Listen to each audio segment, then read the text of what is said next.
Welcome back to the Insiders Podcast. It's Matt here. Just a quick little intro. We've got a special guest for you this week. This special guest started out static surfing, river surfing, became a champion at that, and decided to then start surfing as well, and has then become a champion of that too. We are stoked to be joined by Janina Zeitler, and this is me and Daz chatting to her. Really casual chat, but she's awesome to chat to, and we hope you enjoy.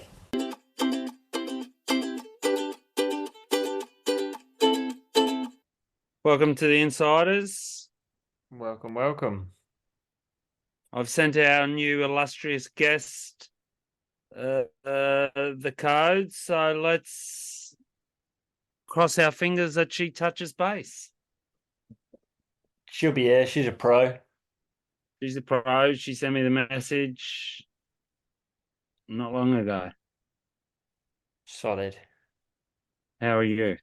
Yeah, good, mate. Very good actually. I had a few surfs this week. One day it was kind of pumping, which was really good, and one day it was really windy, but I found a little corner and had I got there a little bit late, so I had like one of those.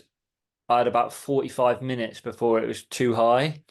So I was just like get in, kind of scramble for every wave, make the most, knowing that I had 45 minutes. It was almost like a heat.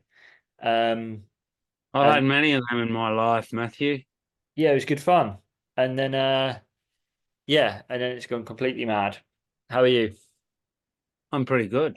I've just had a nice bath. Janina, can you hear us? Nearly. It's connecting to audio, people. We're not Connecting. We're struggling with modern technology. She's gone. she's seen me, she's seen my boat race and just gone. That's what's happened. She's come on, she's seen Darren and gone, oh yeah, lovely. And then she's connected and seen my ugly mug and gone, nah, I've had enough of that shit. You get that. You get that. She'll be back. She's a pro, like you said. She's a Can't blame her. professional surfer. more than me. I just came from an ice bath. We don't have to tell Janina that because I said I was going to be 15 minutes late for the meeting.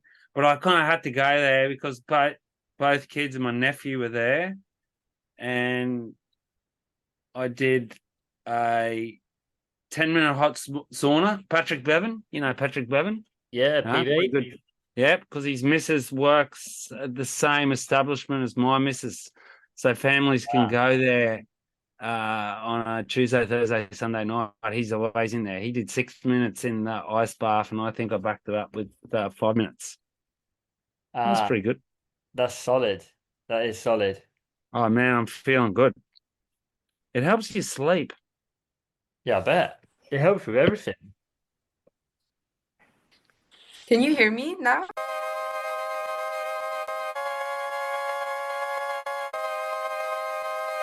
Oh, you're Yes, back. we can hear you.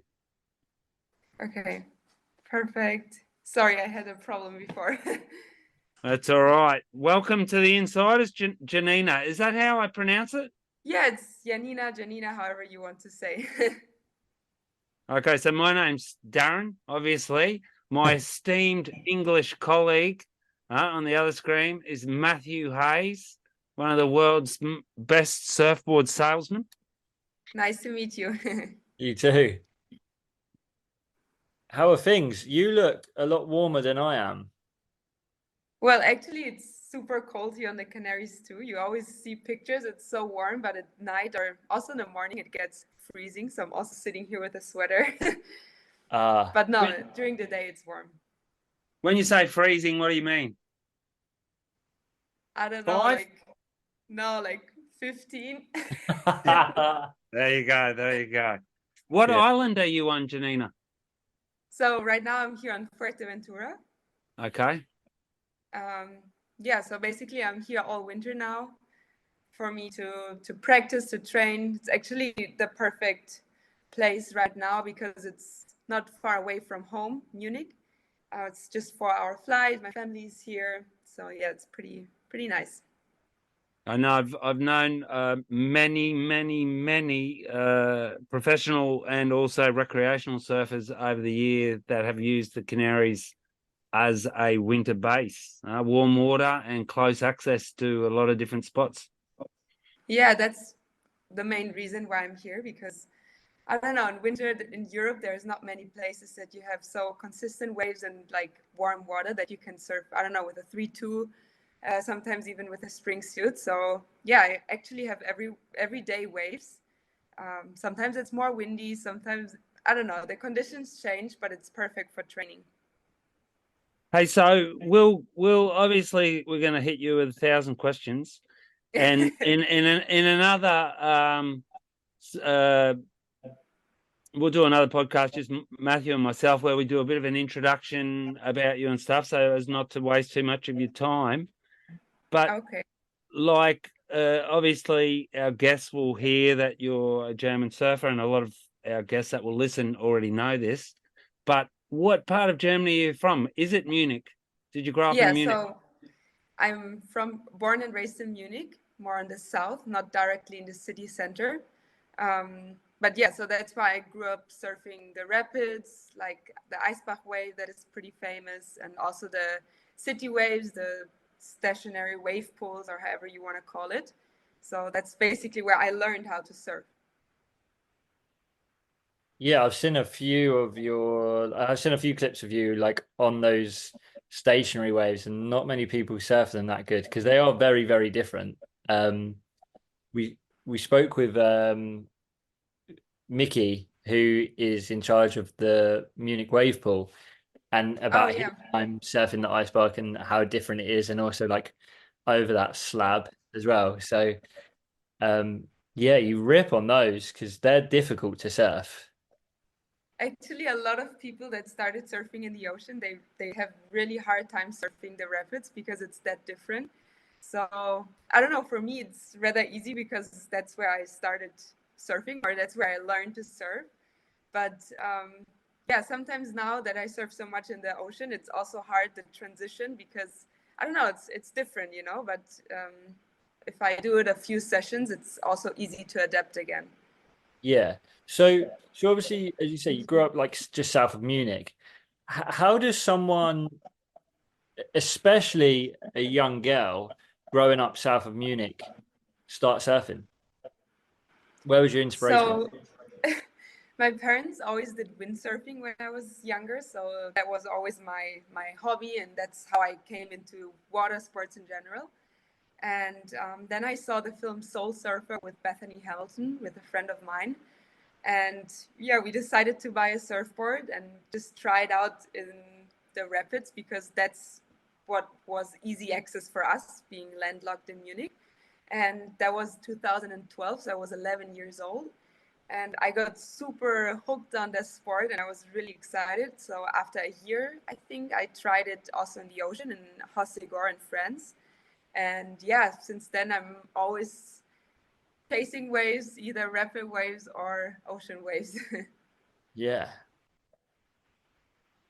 that's pretty sick. Like the number of people that around the world with different backgrounds and different kind of circumstances that watched Soul Surfer and started surfing because of Bethany is like probably up there with like more people watch Bethany and start surfing than almost anybody else.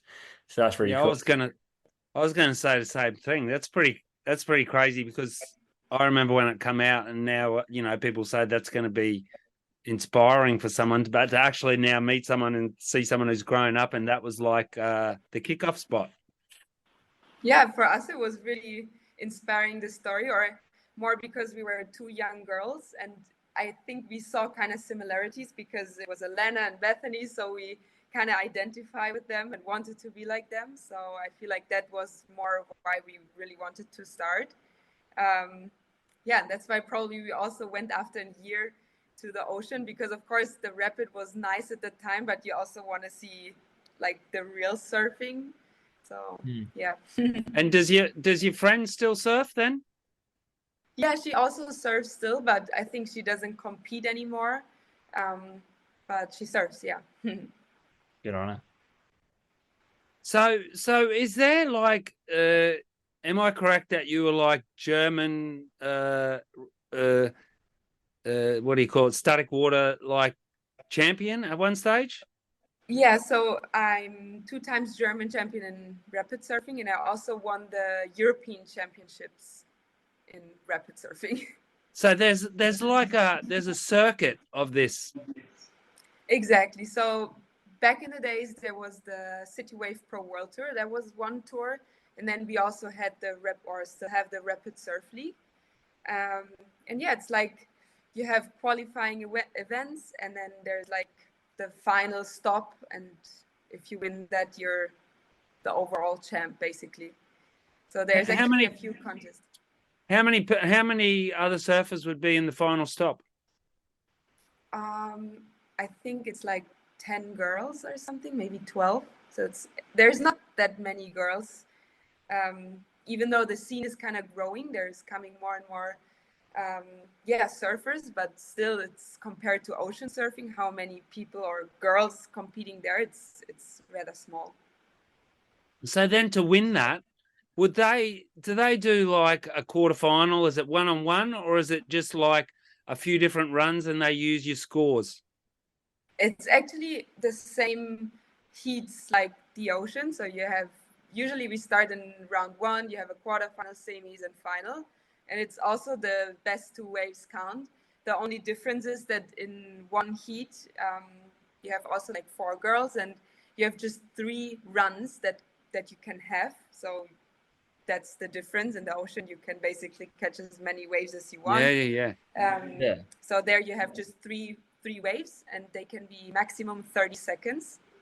And I think the criteria are the same like the ocean. They also want to see style, flow, power. So I would say from the judging, it's pretty similar, but just the fact that you have 3 waves and 30 seconds on the wave. Do you find that then, like, for example, in an ocean wave heat, that you handle the pressure better? Because like you've only got a few runs, you can't really fall off when you're in the static water. Whereas in ocean wave, because for example, you've got, you can catch 10, 15 waves, but sometimes that works against people because they think they'll either sit there and wait for a wave or they would waste a wave. Whereas then you might be able to, do you find that you handle the pressure in an ocean wave heat pretty good? I think it's so different because the ocean, you first of all have to catch a good wave. You have to choose your wave. So that's already a pressure, finding the best wave in the heat. In the rapids, you have the 3 waves, and it's up to you if you're performing well or not.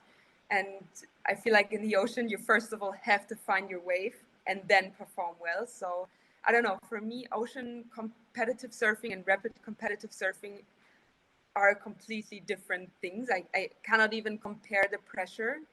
I feel like in the rapids, there's more pressure because you have a lot of people, like audience, very close to you. So it's very loud and a lot of people with phones filming. So you have a direct contact to the audience. In the ocean, I feel like there's still more this, okay, I'm focusing on myself, the connection to the water. So I don't know. In general, I feel like surfing a rapid heat is way more stressful almost than surfing a heat in the ocean. Okay. Do you think that would lend, like, if they took the because obviously, like you've said, there's a circuit for the rapid surfing. Do you think that would lend its way where, especially now we're seeing more and more, where you could have like a wave pool only kind of tour and circuit?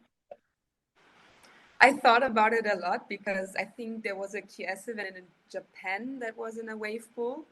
And I find it fair at some point because you can really show your surfing. The best surfer kind of wins. But at the same time, it also takes the fun away from surfing in the sense of like who finds the best wave. This whole part is gone. So I have like positive feelings about it and negative. It's but of course, I think if it's like in the Europe tour, like 1,000 QS, that would be pretty nice. But I think in Japan it was even a 3,000, and that I find a little bit too much, you know. Yeah, I Yeah. agree. I think if there's a one-off in between ocean stops, then it'd have to be a lower level. I completely agree. But I wonder as well if completely separate to ocean surfing, now you've got, for example, the Munich wave, which is going to be opening, which is a different technology to say Elia Bay, which has run a few competitions, like Red Bull have done a few things there. And then you've got like um there's one opening in Scotland, which is going to be a bigger pool. You could almost start to it maybe in the next like 5 years or so, put different pools, so different waves will come, so it will be different surfing, but in different kind of pools as well, and see how people handle that kind of pressure. It Um, wouldn't surprise me for them to start up like a European wave pool tour, uh, or at least like a mini tour. yeah, I think it's gonna happen, yeah. Yeah. For sure. Also, I think Switzerland, they have their own contests already on yeah. their wave pool. So I feel like it's just a matter of time until Mhm. it will be like our own circuit, own contest tour. So Yeah. have you been able to like link up some sort of affiliation with the Munich pool, given that you're Rip Curl, they're running the shop there, I think, and you're from there and high profile? Yeah, so I've been actually already there. There was this Partners Day, and I kind of presented my story there. And I think I have a few links. You already mentioned with Ripco, my sponsor, and then also the German Federation, also linked up with the Surf Town Munich. So I already saw we will have some training camps there. So I think it will be a huge part of my life of the next year to be able to surf there and train. So I'm really excited. Are you going to the Matthew will know more about this than me because I just don't know things. It's just because I'm dumb. But isn't there like some sort of ISA qualification for the Olympics and everything coming up in January or something, or February? In February, right now I'm alternate, so I'm the fourth girl basically. Okay. So this year I'm probably not gonna go, but that's also one of my goals to be of the top three girls to be able to do the worlds. Because So yeah, who's in front of you then? Right now we have Camilla Kemp, Rachel Presti, and Noah Club. Ah, okay. Yeah, I know them all because they all Noah didn't come this year, but last year she came and stayed at the house, and Rachel was there this year, and I've known Camilla for a few years. Yeah, so that's a pretty strong team, yeah. Yeah, so it's actually a lot of competition, but I think it's good because you can puch yourself. But yeah, so we have Is it purely team. is it purely performance based on how like do you know how to make it into that top three? You just have to, is it performance based only, or is there other Criteria? I think it's mainly the performance, like the results. And then, of course, Didier, our head coach, has his expertise. He sees us surfing. So that's basically the thing. That's really interesting. The only reason I ask is because I'm quite close to the GB squad, and the GB squad is performance based and results based only.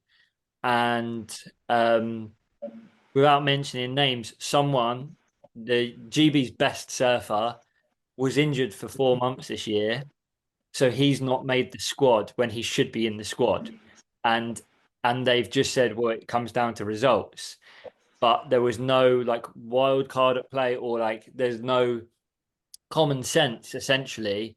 And I wondered if I knew that Germany would do it better because they always. No, it's actually the You know same. who he I mean, means of when he course.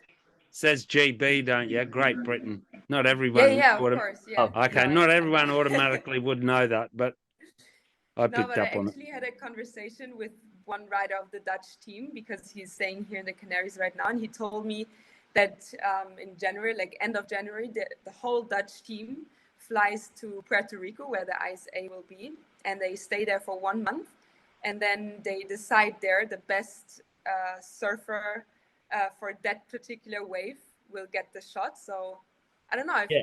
at one stage, it would suck if you train there for 1 month and then you not get selected to be in the team. At the same but time, you I get a feel like all 1 month. the athletes. You get Yeah, a but 1 all month the paid athletes have trip the to same. Costa Rica.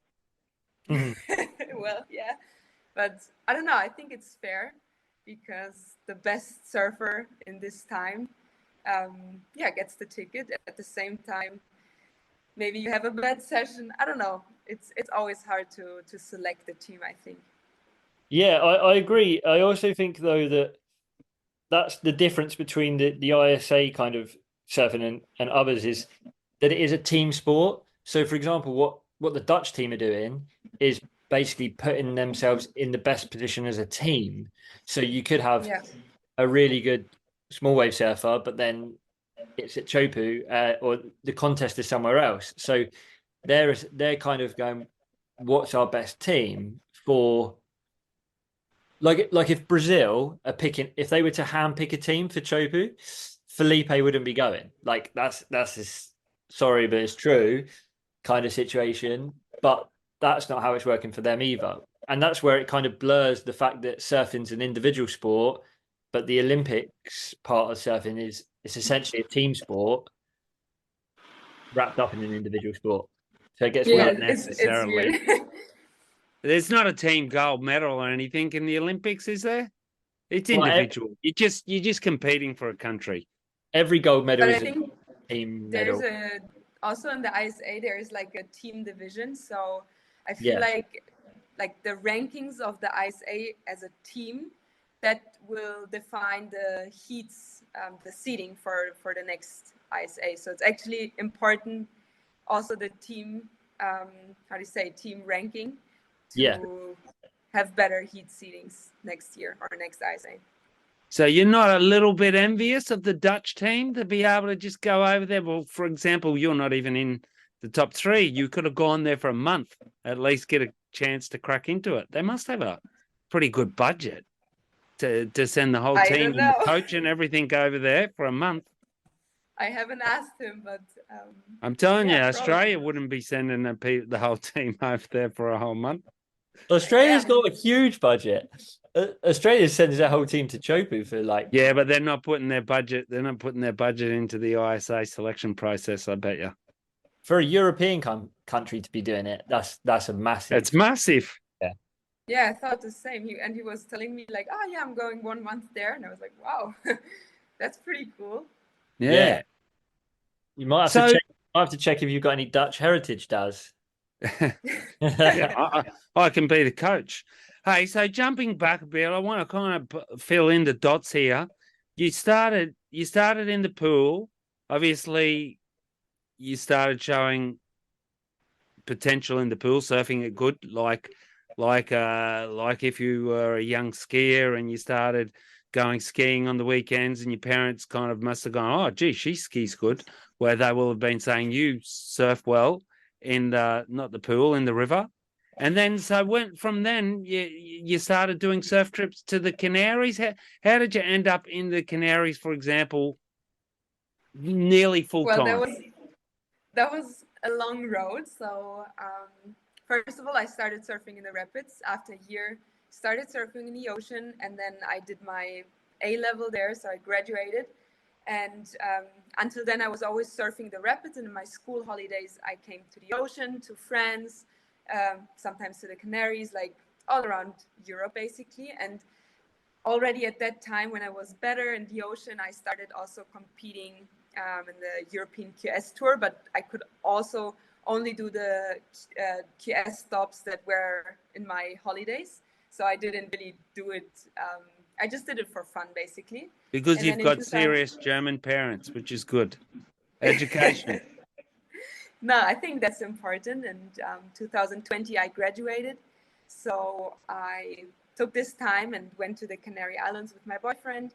And I saw, okay, it's the first time I'm spending more time for a longer period of time in the ocean, and immediately got better. And also the national team recognized my efforts and my improvements. So that's when they contacted me.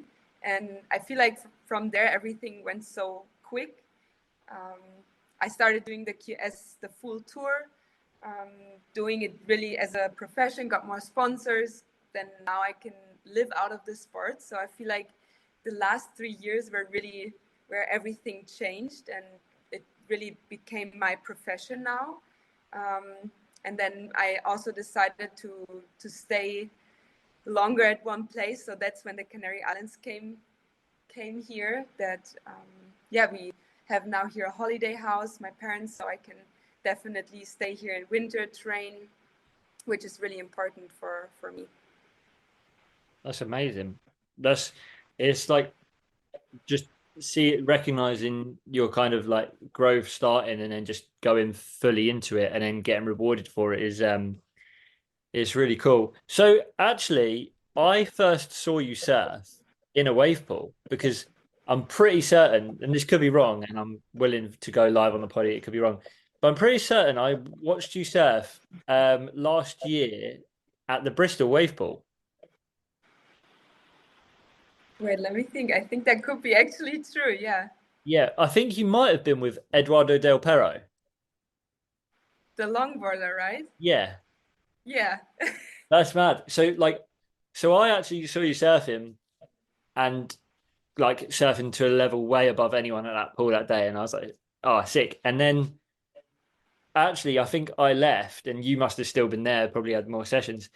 And I saw your van, which has you surfing on the side of your van, and I was like, Yeah. that's when I was like, oh, so she's a pro, like, because you was just like ripping, and then what's really weird is this September I came and spent a month in Hossegor, and I came to your premiere. Yeah, you did? Yeah, at the campsite. Yeah. We there was two premieres that night. There was yours and someone else's. I think it might have been Noah Dean's. And your premiere was literally Walking distance from the 50 50, meters. wasn't it? Yeah. Yeah. So I came to yours. It was sick, by the way. Like a real cool edit. Everyone should go check out the edit. Was Thanks. it's called Flow. Is it Flow? Flow like water, yeah. Flow Like Water, that's it. It's really good, by the way. And then I went and watched Noah Dean's as well, and was like, but yeah. So I saw you surf like a year ago, and at that time didn't actually know you as a pro, and then saw your van, which is cool. So, is that through your sponsorship, and is that through the German thing, or is that like a sole thing for you, or? So that's basically one of my main sponsors, Volkswagen. And I saw your that's van too, obviously, because I'm in Hossegor. So I saw your van, and I wanted to ask this question too. yeah. So it's a German car that I get for my whole trips, and it's really helpful because I actually did my whole QS tour with this car. So we drove from France to England, France, Spain, Portugal, and then France again, and then Germany. So I think we drove 20,000 kilometers this summer with this car. So yeah, it's That's a lot. crazy. You can trust a Volkswagen to do that as well. What is it? Is it a Caddy? Yeah, it's a Caddy California. So it actually has a little kitchen and Caddy California. Yeah, yes. well, I've got a Caddy too, Pure Surf Camps one. I don't know if you saw it. White one. I think I saw it, yeah. Yeah. I don't have my face on mine. I asked them, but they were like, easy. But maybe next year. So you've got one. Will they then? Is there any talks about them changing that over into a new one as part of your contract? I think I get my new car in April. Oh, nice. So maybe next summer when you see me again in Hossegor, it's the new car. Okay. And is it going to be a new picture? Yeah, it will be completely new because also the stickers, it's the old Ripka logo. Yeah, it doesn't fit anymore. So I'm pretty excited to have a new picture. So when did? I go on. Sorry, you go. When did you sign up with Rip Curl then? After you finished school or before you finished school? While you were still in the rapid surfing?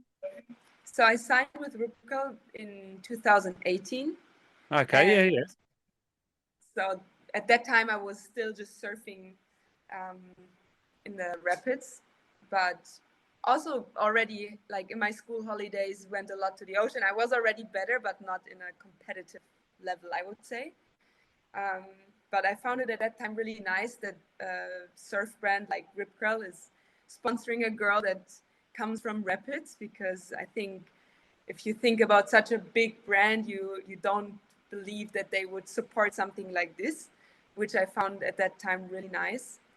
And also still now they're super interested in this story, and every now and then share videos of me surfing the pool. So they're really into that sport or discipline, however you want to call it, which I find really nice. Was it somewhere a little bit, I can't think of the word, rewarding or impressive to you that it was the same sponsor of Bethany Hamilton? Of course, I think that gave it even more. I can imagine. Yeah, it was really nice because it was my first real like sponsorship, and the brand that of course I was dreaming as a young kid of. So I think it made it even more special. So yeah. Have you had the chance to meet Bethany yet, or will you be trying to angle a Rip Curl trip to get her maybe to come to the wave pool in Munich? No, No, actually, but I have never. Did you cry Never when been. she left Rip Curl? Yeah, I saw it. I mean, I think Gutted. it was a big shock. I, of course, don't know really the backgrounds, but definitely I was shocked. But no, I have never met her in person, just like connected with Instagram. But yeah, that would be cool to make a little surf trip together. Yeah. And so I wanted to ask you a quick question because so it semi relates to your van, but and it's a two-part question, I guess, is has the van has it ever caused you any trouble like when you're somewhere where you're not a local? Because you wouldn't know this, but even in France, Darren got wax on his windows when he went to a different spot. Has that ever happened? And then the second part to that is how was it also getting used to surfing in like Fuerteventura? Because in the UK, the locals out there in the Canaries are known for being pretty kind of gnarly if you're not from there as well. So first of all, to your first question, it never happened to me anything bad, but I think it's more that wherever you go, people look at you. So this is something I had to get used to, or you get photos on Instagram of people seeing your car and sending you a photo. Oh, look, I just saw your van, which is not a problem, but it's different if you would go with a, I don't know, a random car that no one knows it's yours. So yeah, luckily I never had a issue. It's actually sometimes fun if people connect through that.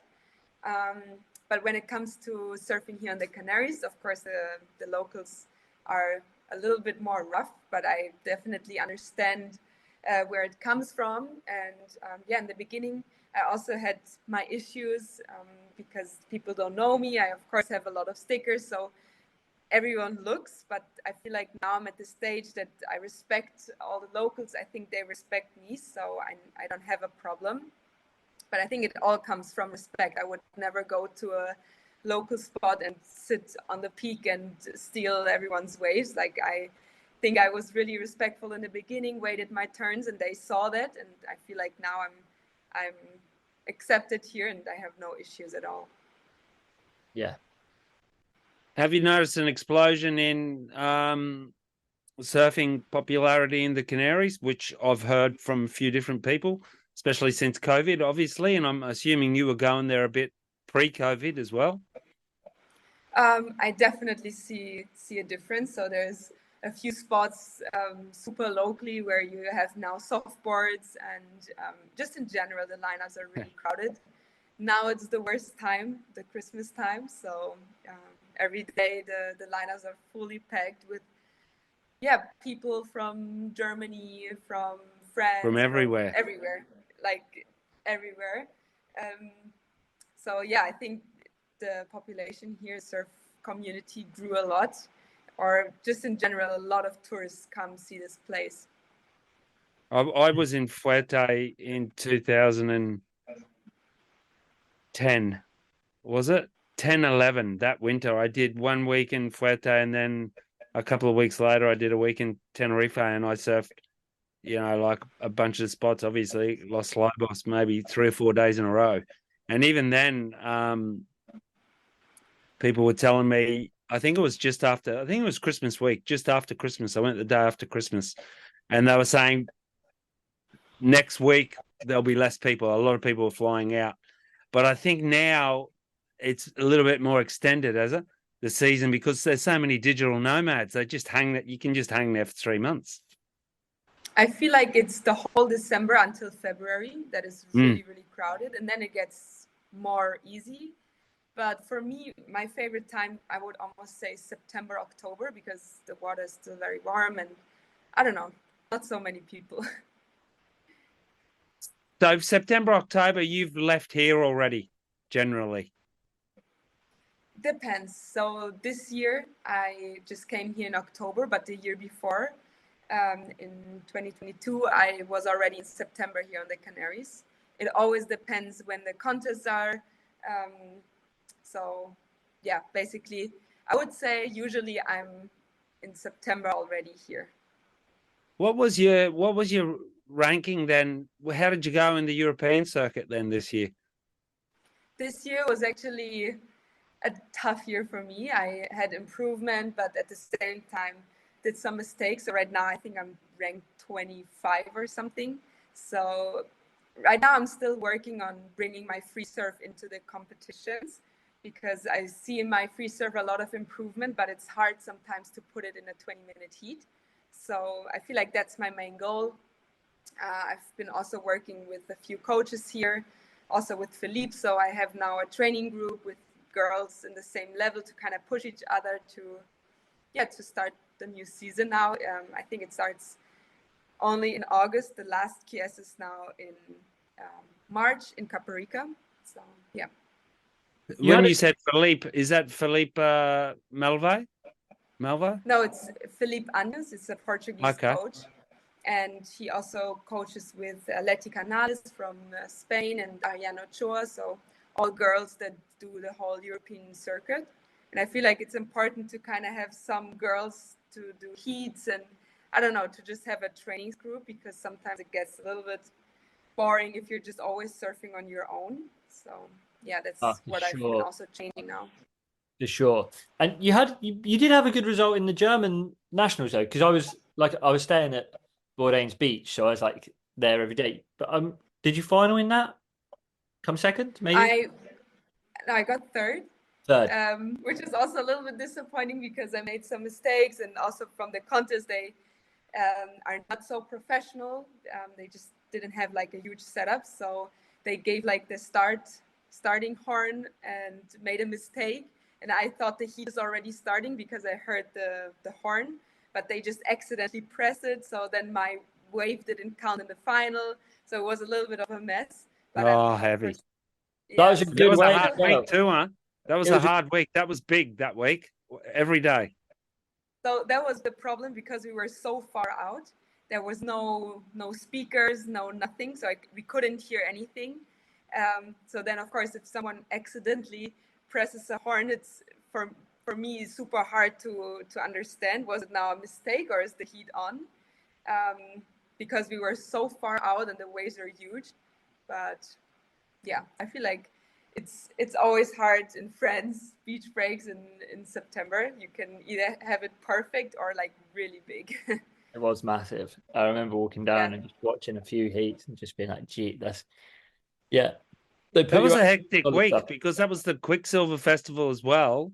Yeah. And I surfed Lenore like 4 or 5 days in a row. That was an unreal week, actually. We were pretty lucky. You guys, it was less lucky, but you guys had like probably one of the best banks of like between there was the guys at the Kunu, which the bank was all right, but it's just because they were such good surfers that they went all right. But I did have a question somewhere in my head, and that was, where do you see the future then for you, with your surfing? So big question, huh? Yeah, it's actually a big question. So right now I'm fully focused into competitive surfing, and I think one of my goals is definitely also to qualify for the challengers, and obviously, as we spoke before, qualify or be one of the top 3 girls to be able to go to the ISA Worlds. So this is right now my goal. But in general, I would just say I'm always going with the flow. Right now, this is my passion. This is what I do. But of course, you never know in the future. I also definitely want to study and have this plan B. But as for now, I'm really into that competitive surfing. Where's the 20, Matthew, the encyclopedia? Where's the 2028 Olympics? It's in Australia, right? No, it's I think in Los Angeles, no? Yes, yeah, that's it, Los Angeles. And so then, you'd still be only like, what's that, 26 or something, Janina? Yeah, actually, I'm still in a good age, I would say, to be there. But anything it's a big goal. under 35. Look at Kelly; he's trying to sneak his way into it. He's 51.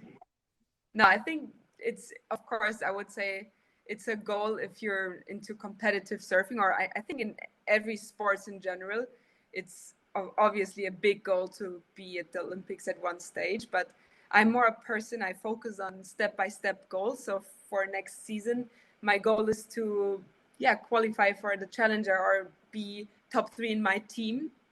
And I feel like if I achieve all these little goals, I'd be maybe closer to the big goal that is like the Olympics. So I don't know. I'm just, as I said, going with the flow and work every day, and then I just see. So you said about a plan B, obviously being like outside of competitive surfing, like studying and traveling and stuff. Do you see a plan B also being? Is there a free? Because obviously, because of the edit you've done and stuff, do you see a free surfing kind of path for yourself as well? Maybe like, say, for example, after the 2028 Olympics, you just decide you've done with judges judging you and you want to do your own thing. Is that something that's in the back of your mind as well? I mean, of course, because at some stage you won't be a competitive surfer. So surfing is my passion. So there will be always this free surf. Actually, right now, all my sponsors are not sponsoring me for my competitive surfing. Or, of course, it's Yeah, nice I was that going to say that. It's nice that I'm a competitive surfer, but they're not based on results. So I'm not going to lose a sponsor because I'm not achieving this or that. So this is actually, creating less pressure, obviously. So as I've said, right now my sponsors are not paying me to do the QS. They're paying me for the person who I am, for my story, for your visibility, social media, visibility, exactly, reach, and so on. So when you wake up in the morning, the first thing you think of is, where am I going surfing? Yeah, basically, I mean, I would really say my day is all around surfing. So if the waves are good in the morning, I go early surfing. If the waves are better later, I wait. So I don't know, my life is based around the surf. But yeah, of course, with the sponsors and also this whole content creation, I always kind of have to have a plan. So this is where when my boyfriend comes into the game, because he's helping me a lot with my social media, with my content, sponsor work. That's taking a lot of time and effort. So it's actually, we do it together, which puts a lot of pressure away from our weight off my shoulders, because then I can be more focused in the surf and Yeah. Come up with a social media question, Matthew. I've got one, but I'm figuring you, who is a bit of a social media dude. Yeah, so I actually did have one. So what with social media, what we see a lot is, obviously we see a lot of people almost doing the exact same thing to try and replicate the same kind of result. They see someone else get a good deal or a good clip, and you're like, oh wow, that's really good.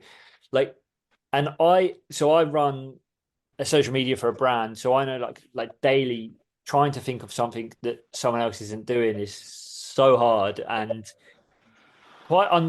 I think quite underestimated when people say, oh, you just post on Instagram. Obviously like a lot of thought and a lot. How much does that weigh on you? Like having to constantly think like about getting something out that looks good, but it's actually organic and it actually means something to you as well as just doing it for the sake of it. Well, actually, I'm always trying to be as real or as I can be. So I just post on Instagram my life, my surfing, and I feel like just because I have a different story, maybe it reaches a lot of people because it's something they don't see so often on social media. Like, also, I'm trying to show people a little bit the comparison. Okay, actually, the surfing I do on the rapids is pretty similar to the ocean, and I'm had also now videos where I'm kind of showing the differences or also the similarities. So I feel like this is organic content that I naturally do that reaches a lot of people because it's something they don't know yet. So but I'm not really trying to see, okay, what can I post that a lot of people will watch or like. I'm just doing what my life is all about, and I feel like since my story is different, it anyways interests a lot of people. So it's organic and it's true to you, but actually in a good way, and a what's the word I'm looking for? And a byproduct of that is that it's actually successful as well. So it's like win-win. Exactly, well, because I don't have to search for something. I can just post my story. Other people have to think, oh, I have to go to sick places or whatever that people find interests. And I think for me, it's really this different story where I learned how to surf. Is so unique that it automatically kind of gives this attention to people. Yeah. So you're talking about posting stories, and this is where I wanted to go with the social media. Is it's primarily Instagram, or are there other channels you're using as well? So I'm using now a lot of TikTok as well. I figured out it's a new platform, so I just hopped on it, and I have there also a lot of reach. But yeah, mainly Instagram, I would say. So how did you get, like, I noticed it's like 100K. You got 100K followers, which in anyone's like world, apart from Lionel Messi, that's massive. What was the growth like spurt to get to there? For example, you said everything happened really fast in the last 3 years. So, for example, how many followers did you have in 2020 when things weren't as big for you? So I actually don't really remember, but I do remember that when I was still living in Munich and was there in school, I already had a lot of people following me because of the rapid surfing thing. And I feel like I never really then showed my story that I'm started surfing in the rapids, now surfing competitive in the ocean. And I feel like since now that I actually started posting that and also releasing my film Flow Like Water, really exposing my story, I got a lot of new followers, not a lot of new reach. And I would say since November, like in November, I had 80,000 followers. And now to this day, I think I have 106. So you can see in the last months or weeks, I gained 20%, 25%. Yeah, it's crazy. Yeah, so I feel like it's just because I show more of my life, more where I come from. And before, I just shared my ocean surfing videos. Without explaining it. Yeah, and for them, it was just another video of a girl surfing in the ocean. And I feel like now I'm more exposing my story, telling people where I started. And I feel like, now suddenly I got a lot of new followers, unexpected. I met a few years ago Rio Wader. He stayed at the house with the Quicksilver. They did the whole Quicksilver Young Guns team stayed at the house, and he was the flag bearer in the Olympics. And his mother's I always get mixed up. His mother's Japanese and his father's Indonesian. And so he was the Indonesian flag bearer, but also had Japanese heritage, and it was in the Japanese Olympics. And he went like from 50 to 250,000 like overnight after the opening ceremony. It was pretty crazy. That's He crazy. was yeah, he was saying after then it kind of slowed back down again, and I think they went through and got rid of a lot of his, like I think he employed someone to help get rid of people that weren't necessarily helping his reach, because it was more of an explosion just because of one thing. Okay. Yeah, And the Olympics is massive from that. Italo went from like 1 to 3 million followers after he won his gold medal.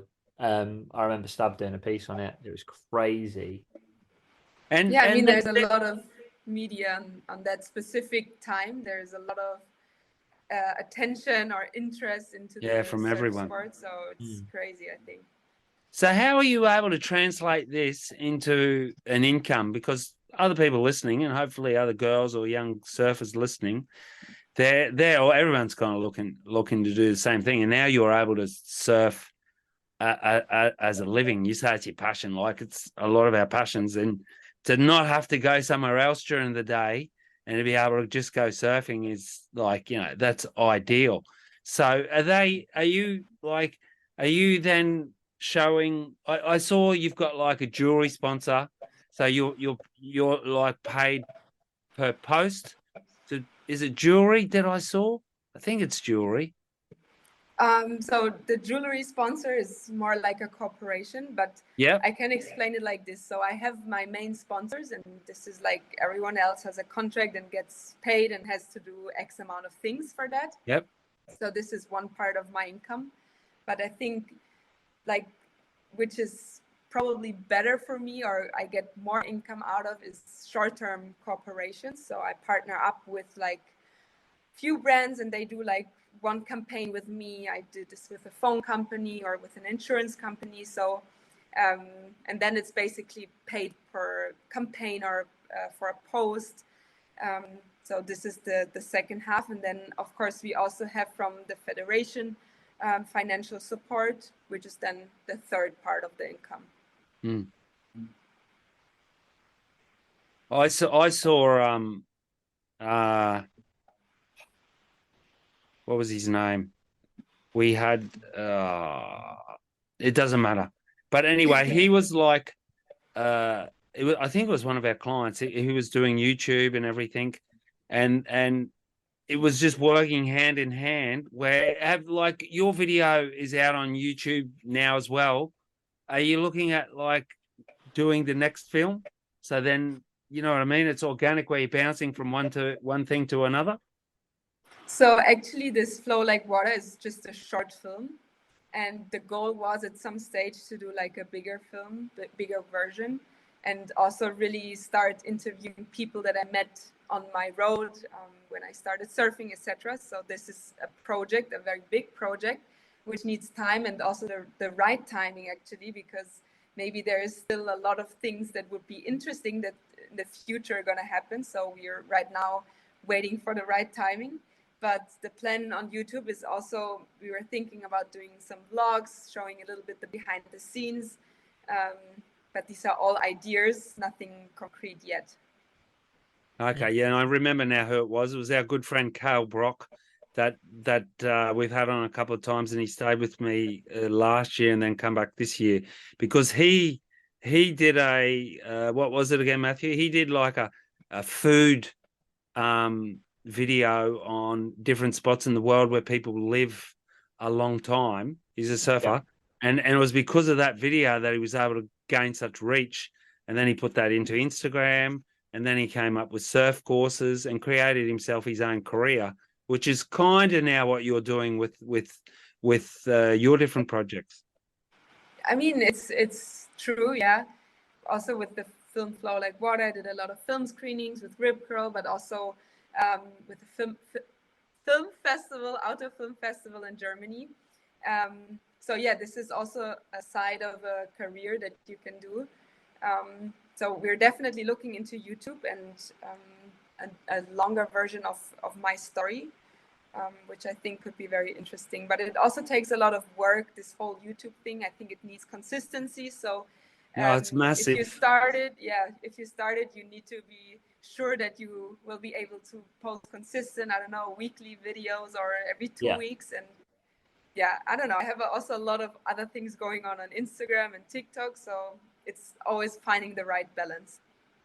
Exactly. And your audience might not actually translate over to like a 20-minute vlog every time. Where it's like vice versa. Like Nathan Florence is the biggest surf vlogger at the moment, but he doesn't have the same bang that he does on YouTube when he posts on Instagram. And if Nathan Florence started a TikTok, he definitely wouldn't.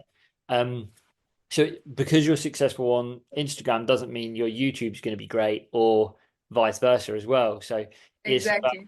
where do you put Well, your look time? at Leo, Kanoa, Zeke, all those guys, and I saw them grow up. All of them tried the YouTube thing when everyone kind of had a crack at it, and not everyone like can pull it off because, like Janina said, you need time to do that. Where someone like Carl Brock and Ben Gravy, who I watched a couple of his this week, and I'd never watched them before, but I just wanted to have a look. That's like their job, so they're focused on that. They're not focused on the next competition or anything else. They're focused just on that. I feel 100%. like it's almost a full-time job. And also I see like Nick von Roop, they have a consistency in their postings and they have a plan, like a structure. You can tell there's a lot of effort put into the video because I don't know, you cannot just pick up your camera and film like, oh, today I'm going surfing, and then the next video I'm going surfing again. Like you kind of need to have something also to break the whole surfing part. And as you said, it's not for everyone to speak into a camera. So right now I'm still figuring out if this is really something I want to do, if I'm the person that is good in speaking in the camera, etc. So yeah, but maybe next year, who knows? Yeah. Have you got any surf trips planned for this winter? Have you been to have you been to Hawaii yet? I've been to Hawaii once in Maui, but that was like in 2015. So of course a lot have changed until then. I was actually planning to go to Morocco now in February because there's also was the QS, which they have canceled now. So I'm not going there. So, They canceled it. Yeah, right now I'm not really have any plans for a surf trip. I just know the summer will be like the European QS tour, so I probably will be just in Europe, starting in March with Portugal, and then France, England, Spain, Portugal again. So I don't know if there's much time to really plan a surf trip in between, but that will be definitely great to do. And honestly, like, if you look at it, you come from Munich, you're already on a surf trip. Yeah, kind of. Yeah, it's weird to say, but it's definitely so different to me to be the whole summer somewhere like traveling. That was my holidays when I grew up. So I'm really grateful for being able to live this whole lifestyle, this competitive dream. So yeah. And like I live here at the coast, I live in Hossegor, and we're not surfing every day. Well, we are this week because the surf's been good. But like we went November 3 or 4 weeks where we couldn't surf really. Like you can if you're desperate, but I'm no longer at that stage where I'm desperate. But and if you're a young child, you couldn't either because you've got school and then it's 10 foot. Like tomorrow, I'm pulling my 9.6 out of the roof here. Tomorrow's 12 foot and offshore here. So it's not, I guess you guys will be getting swell the next few days too, I think. Yeah, I saw it. I think right now it's still really small, but the next days, usually like the Canaries is delayed. If there's a swell in France, we will get it, but it's like, I would say 3-4 days delayed. Hey, so we've got a thing on our podcast because we're not going to keep you all night, but I'm going to let Matthew go first so you can understand where we're coming from. We've got a thing that we do called the do's and don'ts, something that you would say you should do or something that you would say you don't, that you wouldn't do. So we'll let Matthew go first so you kind of get a bit of a feel for it, and that way I can put him on the spot. Okay, yeah. So for my do, I would say don't know your wins from where you're forecasting. So this week it's been really, really windy here, but on a certain wind direction, we have corners and coves that are really clean. So I've managed to get a few surfs in where I've looked at the wind and known the beach direction and gone, sweet. Like, and if you actually look on Surfline or any other forecasting thing, it was still giving it like a really bad forecast, but you rock up and it was super clean. So don't just rely on like an app. Know like the winds really help, especially somewhere like the UK. And my don't would be don't show up too late so you miss it and then you have to rush, because I done that and I showed up and it was like slightly already too high and I had to have like a quick 30-minute surf when it could have been a 2-hour surf if I was there on time. I thought you were going to say that don't turn up late for your Zoom meeting. Well, there is that as well, but I can't be. Yeah. Okay, so well, I'm jumping in. That's my don't. Don't be late for your Zoom meeting, because I set it up and then I had to go and pick up because all our family went to the pool. You know the at Cabreton, you know the beach Santosha. Janina? Yeah. So my I've wife surfed there a lot. works. Yeah, my wife works in the sports clinic right behind it, and it's got a big pool in there. And Oh, really? I try and go there. We try and go there once a week. And I was just telling Matthew before he came on, I went there and like I said, look, I'll meet you there, but I've got to leave for this meeting. But then I saw Patrick Bevan and he was like, come on, we're doing the ice bath. So that's my do, ice bath. I did 6 minutes like after the sauna. It was like 7 degrees. And I think it's epic. That's a super do if you can get in. I don't know if you've done ice baths yet, but like he was telling me that he's noticed since he started doing it, because he's been doing it for the last couple of years too, is that he doesn't get colds or he doesn't get sick so often. And I do cold water showers in the morning. I just noticed like even after a big day of surfing, I notice the next day I don't like feel as sore. So now's your turn, Janina. So I think my do is stretching. I feel like it's so important. If you surf a lot, like, I don't know, it's part of my routine. I couldn't think of not stretching in the morning. So that's definitely I do. And then a don't, it will be like being too late for a surf session in like the weekend, Sundays. Like sometimes it happens, you're also like relaxed and then you come to the spot and it's completely packed and you regret not being early. So I would say that's a don't. Never be too late on a Sunday for surf. Good call. I like it. I actually had a second do because I wrote this down in the week, and it's do get, if you can get one, if you can get a sponsor to it, but get a mini massage gun, because I got a mini massage gun for Christmas, and so I stretch and then use the mini massage gun, and it is amazing. That's actually also a do for me. Yeah, for sure. I got my massage gun last year for Christmas and I couldn't think it, like, living without it. It's perfect. Unreal. I've got the roller. With the No. hard plastic spike things in it, which Yeah. is pretty gnarly too. I'm telling you. Yeah. I don't like it. I don't like it. I'm over it. It's hard. It's hard, but it helps. Massage gun. Hey, so thanks very much for sharing your time with us, and hopefully we see you back here in Hossegor next year when the water's not 12 degrees and massive storms. Yeah, I think I'm gonna be there for sure. So yeah, thanks guys for having me, and see you in France. Thanks see so you much. in France. Au revoir, everyone. Au revoir. Au revoir. Take care. Speak soon, Matt. Speak soon. Bye. Ooh.